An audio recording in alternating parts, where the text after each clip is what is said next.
One of the all-time great cards, not only because of being Bobby Orr's Topps rookie card, but it's this very rare parallel, which was issued as what they call their USA test. This was a product, the original 1966 Topps production, was an international production. It had both English and the French on the back.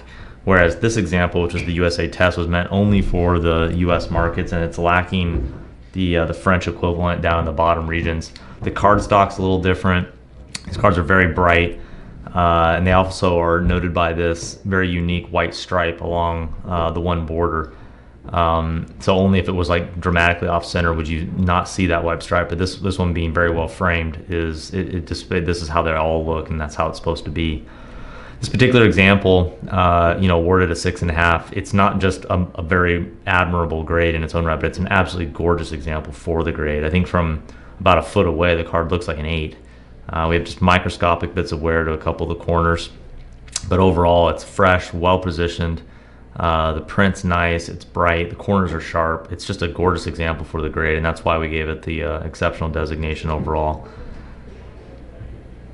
You can see just light bits of wear to the extreme tip. It's really the only thing keeping the card from grading higher. It has a lot going for it.